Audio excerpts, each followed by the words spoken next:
And welcome back to Nancy's Neighborhood. And we're always thrilled that Andrew Hunt from the library, Cleveland Bradley Public Library, is with us. He's kind of a monthly guest because I want you all to know what's going on at your library. Now remember, it's your library.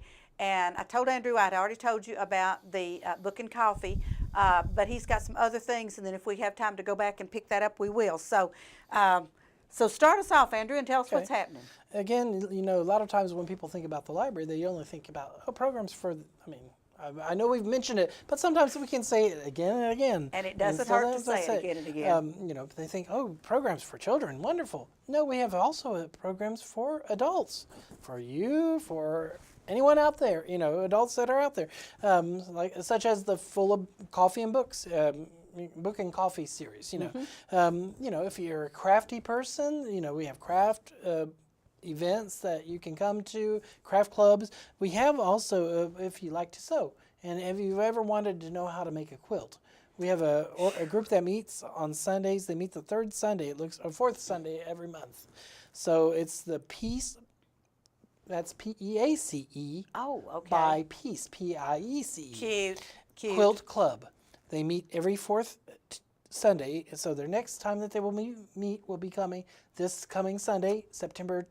Let me try that again. January 22nd at 2 p.m. All right. So if you ever wanted how to make a quilt, the book has a lot of resources on how to make quilts. So come to a club that actually gives you some hands-on. It says bring supplies if you have them, but some will be also provided. But if you're wanting to start learning how to do it, that might be a great place to come. And if you don't know, if you're coming the first time and you don't know what supplies you're going to need, then you might want to just come and sit in on it the first time and kind of make a list of what you need to bring the next time. And you'll have a resource of people that you can ask. You know, one of the things that the library does is to bring people together. And I think it's wonderful. And so this is one opportunity you have. There's going to be a book signing in the near future. It's also this coming Sunday at 2:30 p.m. Gary Owenby will have a book signing, 100 Seasons of Black and Gold Glory. Guess what school that might be related to? Oh, my goodness. Well, I'm sure that's Bradley Central, but I graduated from McMinn, and we were black and gold, too. Well, sorry, this one is Bradley Central, and it's a history of Bradley Central football. I think that's awesome. So if you're wanting, someone from our area has written a book related to Bradley Central football. I think so that's great. So this would be opportunity to pick up a copy. One of the things, one of our staff members wrote, you know, science, technology, engineering, math is important, definitely in the school corporation. Yes, the school STEM corporations. and STEM. Anyway, one of our staff members wrote a grant to provide some programming for STEM for adults. Fantastic. So some of it relates to book discussions. And then we're doing some other things to mix in there. But there will be a program on Monday night, January 30th at 6:30 p.m.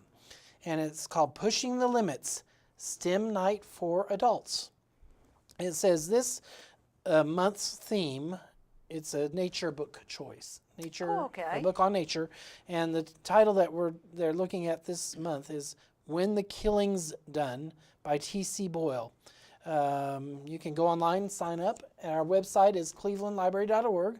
And on there'll be you can look under general activities, on the calendar, under general calendar events, and there'll be a place to sign up for that. But you can just come too. You wouldn't have to sign up. Oh, you can just show up. Right. And how wonderful. And this is what it says. Pushing the Limits is a reading. That's the Pushing the Limits is a reading. Viewing and discussion group program for adults in communities served by rural libraries.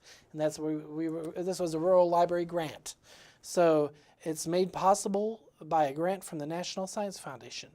And so come and take a part of this book discussion. It'll hopefully be an eye-opening event and learning experience. And we're considered a rural library. We are. That's good. You know, and sometimes I don't know if I would consider us a rural. I think of us as a growing community, but still as comparison to, they consider Memphis us or a rural. Nashville or Knoxville. Yes, and thank goodness for the purpose of this grant we did. Absolutely. I think that's wonderful because there's probably a lot of grants out there for rural situations. That's right. And again, when we're talking about this is a discussion group or an opportunity to discuss books. The library is a place of lifelong learning. So your Absolutely. learning does not stop after school. It should continue on. Well, the other thing we're doing related to adult programming this year, we've had movie nights for a long time. And those sound wonderful. So, but this year, 2017, we're going to try to match it in towards our STEM topics. Oh, You know. good. Okay. So this, what did she say? This year's theme for the adult movie night is STEM. So join us on the STEM learning through movies and exploring science, technology, engineering, and math. So some of the movies, let me just go through the title. Our next one will be next Tuesday night, Okay. which is January 24th. All And right. there usually is going to be some discussion at the beginning, 6:30 p.m., and then they'll show the movie. So the first movie is Allegiant. I think it's a trilogy actually. It's a popular movie out there. Okay. Science based and science fiction based. So there always in science fiction there is some elements of truth. And this is a Or free movie. science. Yes, This free is not movie. like now, folks. Going get to to the see it on theater a is big screen. Wonderful. Going to the theater is wonderful, but $7 and then popcorn and Coke and everything yada yada. But it's free. And you can get popcorn at the library too. I mean Wow. for the movie. So the other one, for February, will be Avengers: Age of Ultron, which I always like the Avenger movies, superhero movies. Right. Ender's Game, March 28th. April 25th will be Gravity. Oh, neat. May 23rd, Limitless. And then summer, we're going to sort of do a little flip-flop or go to our summer reading program theme, but some of those are still sort of scientific in the nature too in some way. So like August 22nd we'll pick up, actually there will be different movies during summer. August we'll pick back up with the STEM theme, Pacific Rim, which was done by Neat. one of our local residents, helped do the screen play of that. So and then September will be Rogue One, a Star Wars story. October Rogue 24th, One that was yes, just in the right. theaters. October Wow. 24th, Star Trek Beyond. November 28th, Terminator Genesis. And December 19th, Tron. Fantastic. Legacy. I mean, those are recent movies, Somewhat recent, yes. and that is great. And those are on the website. Yes.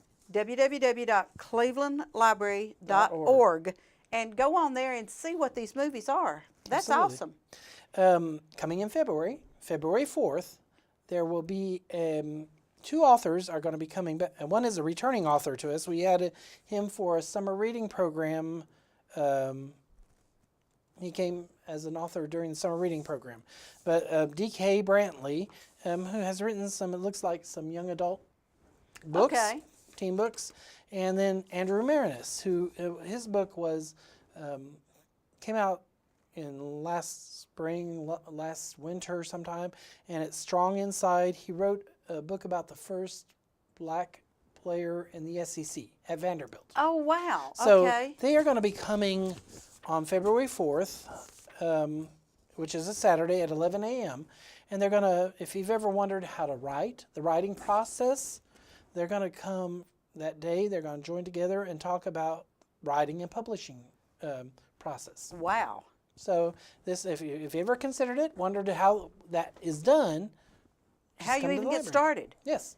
It'd be That's a great awesome. place to ask questions, and book signings. I'm sure they're going to have some books available too. And And they're I not heard- free. You have to yes. purchase those books, but that's okay. I heard Andrew speak during the summer, and he was great. And so, And that's February the 4th, Saturday, February February 4th. 4th at 11 Correct. o'clock in the morning. yes. And that's a great opportunity, folks. And while I'm at this point, I may mention a few things if we have time left, but I wanted to go back through what is happening at the History Bench. Yes. We've been doing a lot of. There's been renovation, restoration work that's been taking place. I think our process began a year ago, September. And some of the first things that took place were related to repointing the brick, making sure the mortar was good and solid. We want that building to stand for many, Well, many more years. And it's an old building. It's an old building. It was built in 1866, so this is sort of its 150th Wow. anniversary. Right. but we want it to stand a lot longer, so did a lot of woodwork to help repair the wood. A lot of wood was rotted on the outside, so we had to go back through and do a lot of woodwork, and that's sort of an ongoing maintenance thing with And it is an with old an older house like building, that. right? Window repair, some electrical service to the library was mounted right on the very front. It wasn't very attractive, but some of that was buried and removed from the front, buried. Fantastic. And service brought in a different route, and then there was a big overhaul to actually where the genealogy collection is held. New carpeting, new lighting, some new furniture. There's going to be a few more touches that will take place back in that back area, but it gave it a whole refreshing feeling back in the genealogy. We have a genealogy section to be proud of. And, you do, you really do. But the second floor, is also, it's not been inhabited for a while. I think the last organization, I go by the title that my mind remembers at this point, but Opportunity for Adult Reading. Right. They had a name change later on. Right, right. But they were in the library for many years, I guess, not long after the library had moved from that location, or at least the main part of the library. Right. And they left. They moved about 5 or 6 years ago, and it's not had any tenant. Oh, up so there. you've not had anybody upstairs for and that long? It's definitely in need of attention. There's a lot of plaster work to be done. Painting, or refinishing floors. There's air conditioning units. There's just a lot of work. But one of the things we applied for a grant, and hoping that will come in and will be able to help us make a big effort. Maybe we may have to do some more fundraising. We know there are people that love that library, Absolutely. that building over there, and if that's another thing. If you ever visited the old library, email me, director@clevelandlibrary.org, to send me your memories of visiting the old library. But that second floor, we're wanting to tackle it because we also are looking at partnerships, maybe with one of our organizations, Fantastic. which is the Public Education Foundation. Yes, I saw that, and that's great. And we're great. We have a lot of the same What a values wonderful and working, yes. So. I know several years ago, the Red Ribbon started doing Christmas ornaments. The first one we did was the old courthouse, and then we did the old Bradley High School, and we've just come on through, and I know what I'm going to do for the one for this year. But Barbara Fagan was there at the time, and I would just go in and say, Barbara, here's what we want to do, and can you find me a picture and just a little 18 to 25 word blurb to go on the back side of the ornament. And she was always so helpful, and she actually let me take photographs out of the library to scan, and then I would bring them back that afternoon and send them to the gentleman that was doing the ornaments for us. So, see, that's just one thing that you all do over there. Absolutely. I mean, it's a great treasure trove of information, where we've come from and sort of where we're heading. It sort of gives you, to understand where we're going. Sometimes you have to look back in the past. Absolutely, and it's always good to remember history. Now, Barbara's not there any longer. Who's at the History Library now? Yes, Margot Steele who had been on the staff at the main library. She had been working part-time in the reference department, and when the opening came, Barbara even sat on the interview committee, and we interviewed about 8 to 10 people, and we really, Margot stood out of all the applicants, and she had some archive background too, even handling. So it was, in her, they've started offering programs which I think have been very informative over there. So. Andrew, you're not going to believe this, but we're out of time. I can't believe that. I know. Anytime you and I get together, we just talk about these things, and so I just want to be sure you tell them the website one more time so they can go check this out. Yes, it's www.clevelandlibrary.org. And also, if you have an old memory of visiting the old library, email me at director@clevelandlibrary.org. Thank you. Andrew will be back on with us next month in February to tell us anything we didn't learn today. I can't believe when Andrew and I get together, we start talking about the library. Time really flies. So thank you so much. I appreciate it. Thank you. Folks, this has been a great show today. I hope you've enjoyed it. See you next time. Bye-bye.